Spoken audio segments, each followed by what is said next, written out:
Thanks. So, yeah, I thought it was going to be very short presentation to actually present the language, which is called HHAT, and breaks the rule that Nate said about having Q on everything quantum related. Yeah, that's the idea. So I thought, yeah, maybe talking about something that is very different from everything else, which is the quantum type system that I've been developing on it. And yeah, maybe having some more discussions later on. So just a quick summary, just briefly talking about HHAT and then quantum systems and Q&A. Yeah, HHAT, for those who are physicists, HHAT is kind of a big name on, or big expression in physics. And yeah, it seems a right name to give it. So basically it's a high-level abstraction quantum programming language, and that means that you have the user-facing layer on the quantum stack right below the user.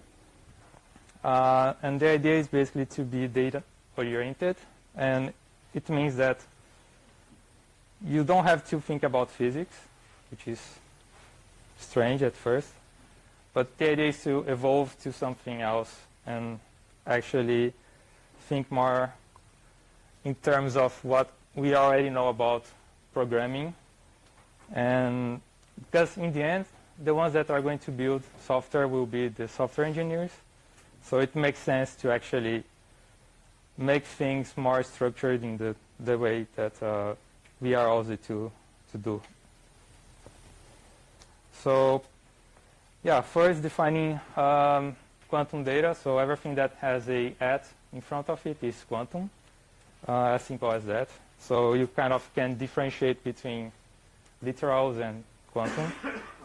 Of course, you have to encode and so on and so forth, but that's the next step, that basically you need to define and compose the data structure and then the quantum data types, such as quantum Boolean, quantum integer, so on and so forth. And of course, you can have user-defined types with structs or enums or etc.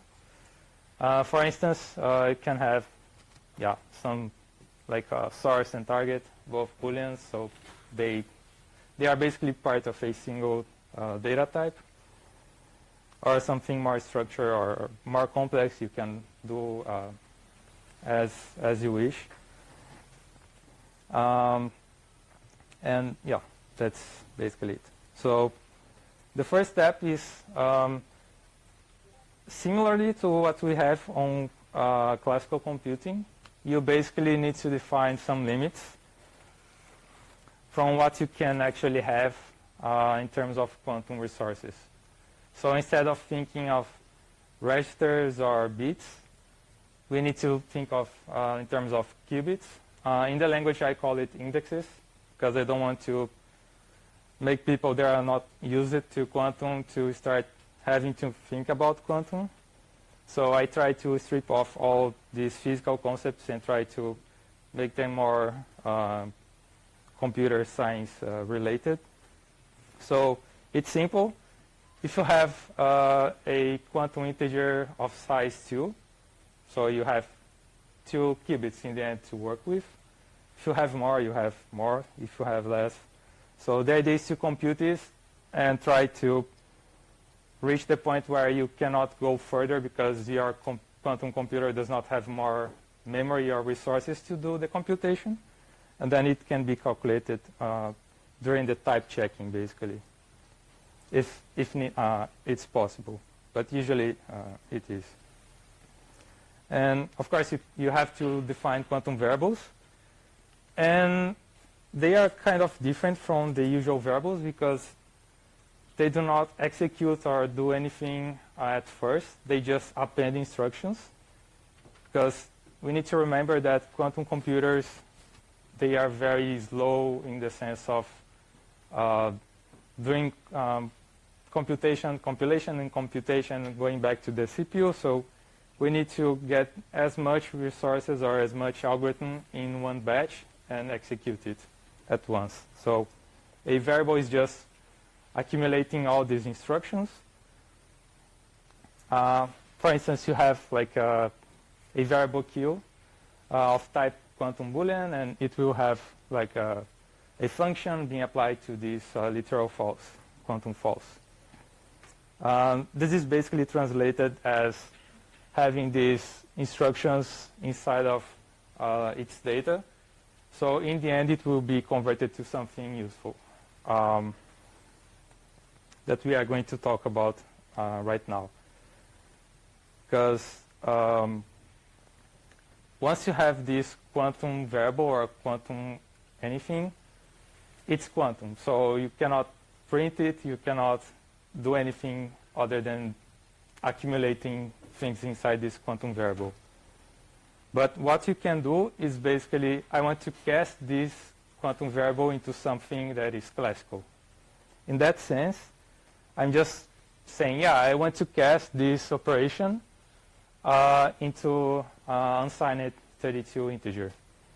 And from this part on, basically what happens is we are going to have some steps to be accomplished. The first one is to actually compile those instructions inside the quantum variable into something that the Quasm-like language can actually understand. In this case, I took an example of Qiskit OpenQuasm. So basically, that instruction, redeem at 3 at U2, it's basically this simple instruction in OpenQuasm. After that, you basically execute this into a emulator or QPU, and you may have these sorts of results in the end, a dictionary with bit strings and probability or counting of values. And in the end, we have to work with these results. But remember that we want to have a unsigned integer of 32 bits. So we need to convert somehow this into this U32. And the way that we do this is basically we can define, right now it's kind of implicit, but we can define like the way that we actually want to represent this result. So yeah, we can have this as a raw result, or we can have as weighted average, or the highest value or the lowest value. We can kind of define how we want to interpret this. And depending which kind of the resolvers protocol we choose, we have different outcomes. And after that, we basically cast this result into the actual type that we want to convert to. So in this case of the raw, we cannot convert because it's a dictionary, so it's not compatible. But in the other cases, we can actually have something that is kind of convertible.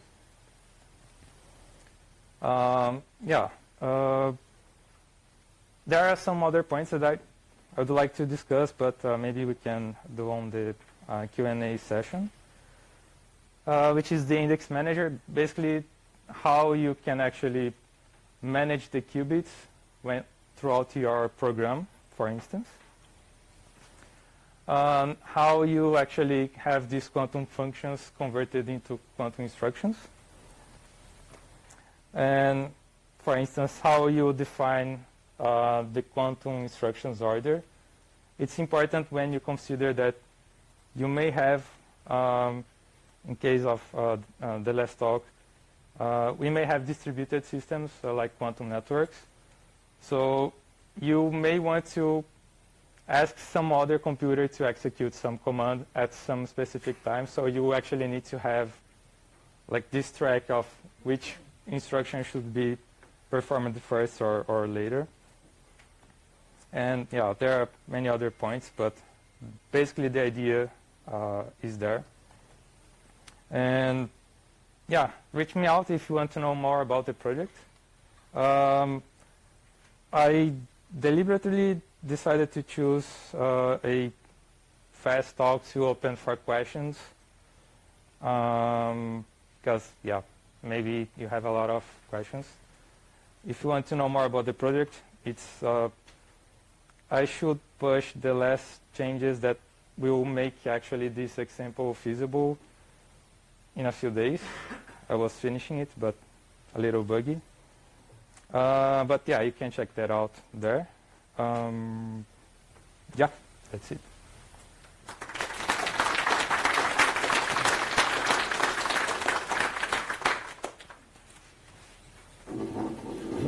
First, thanks for your talk.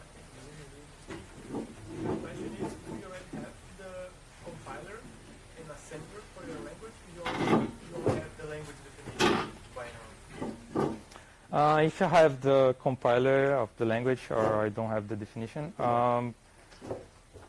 well, right now, let's say that because we have many dependencies on the current stacks, SDKs in Quantum, and most of them rely on Python. I decided to start having this interpreter in Python. Also because it's easy for people to see the code and collaborate or discuss. But I also have another branch that has Rust code on it. And the idea is basically to have like the documentation of how the language should behave, and Python and Rust being compatible for benchmarking, and in the future having like a full, probably JIT language. Because Quantum, yeah, you cannot like compile basically everything. You have to actually execute most of the things that are inside these Quantum variables in time.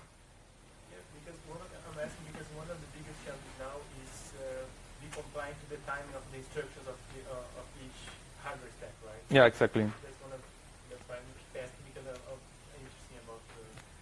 Yeah, and one of the points that I still want to address is basically like you don't have to freeze all your classical programming side while the Quantum is working, the same way that GPUs does not freeze like your CPU. So yeah, you can think of KPU being basically another driver that you can send very specific instructions, and then somehow or sometime they will come or not. So they are just waiting for being synced again. And just to complete, one of the ideas that I had is basically to try to use the rationale behind Erlang to the language, because I think the best distributed programming language out there is Erlang, because yeah, you can make things break and they still work nicely, or gracefully they stop working. But yeah, it's kind of a interesting point. Another one that I had a lot of time trying to figure out is you can have two Quantum variables, and then you say, yeah, I want to entangle them. But then I do something else with one of them, and it interacts with other parts of the code. How I can ensure that things are connected? Because remember, I'm just saying that this Quantum variable is a holder for like all the instructions. So now you are in this cascade of dependencies from different variables, and you may not know like which ones you need to execute first or later. So that's why I think having these like Quantum types are very useful, because you can basically say, yeah, everything inside this Quantum variable that belongs to this Quantum type will be executed just once, like just at a time. So you can basically protect from like undesired or side effects in the end. Yeah. Yes. Thank you for the talk. I guess your index manager stops people from doing forbidden things with their qubits, like cloning or something like that. Could you talk a little bit about what the index manager is? Yeah, sure. Yeah, actually, it's much more simple. It's for not to overflow. Oh yeah. To talk more about the index manager in the language. It's very simple actually, because like in computers you have the alignment of your type, right, or struct or enum. But in Quantum, since you barely have like resources, you shouldn't like align everything with one size only, right? So if I'm working with Quantum U2, yeah, just 2 qubits, right? It's very simple, very dumb, but you can do some working examples. And you have another like type that actually uses yeah, for instance, this com teleport pool probably is bigger than just 1 qubit. So I need to account for this 1 qubit plus this whatever more qubits it has. So it has to recursively look for like how many qubits it needs to allocate in one execution. So it can decide whether it's a valid execution or not, because let's say your quantum computer has 20 qubits and it requires 30, so it should not execute. That's the idea. And this part of cloning, it's basically how you define these types separated. We can discuss later if you want, but yeah, it's an interesting topic. Yes? So, just to understand correctly, if you want to make a cast, you with a function, let's say, then I cannot make 2 quantum variables and entangle them with each other, because there would be the problem that after the measurement, the other state is destroyed and so on. So that you, how do I say,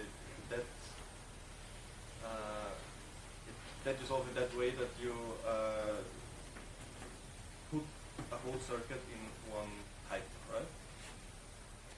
Yeah, the question is basically, there's this problem with entangling two quantum variables, for instance, and then you measure one and then the other is kind of loose. And trying to solve that, you basically have these like quantum data types. Yeah, that's true. And you can think as a functional programming paradigm, basically, because now we are like in this whole box. Everything just happens inside. There's no like outside side effects, at least on quantum. So it's basically contained. I mean, it can be remotely, like you can do a teleportation, but it's contained in this quantum data type. So it solves a lot of problems, because let's say that in the middle of the computation you need a previous value that you actually measured or cast into the next quantum computation. So if they are separated quantum variables, you kind of have to cast both, but not really, just have. So how do you decide that, or what you should do? I think it's quite confusing for a physicist, but quite intuitive for a software engineer. Yeah, and I didn't cover anything like, because I'm kind of destroying physics here. There's no concept of qubits. There's no measurement. There's no superposition, entanglement. Everything is kind of to sound like computer science and data being transformed, basically. Like this, yeah, this redeem. Oh. It's basically Hadamard, but I'm basically like redimensionalizing it to have space for more things. But that's the way that I could find to not talk about physics, talking about physics under the hood.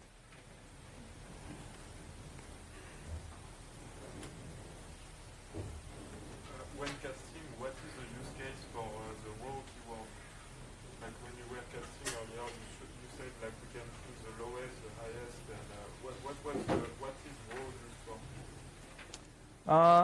In this case, I didn't explicitly show anything, but in this case, it's just the highest value. But after the cast, you should have like these pointy squares and say like the kind of protocol you want to use to actually convert the data. But when you convert to row, what is the actual result? What does it correspond to? Because you said we cannot cast in row, for example, because it's a vector. Yeah, it's a dictionary, right? I mean, it's like adding string with integer in Python. It doesn't work. So you would never cast row then? Or you can Yeah, I mean, if you have a hash map or a dictionary type, you can actually have a row value. Yeah. Yeah. Thanks.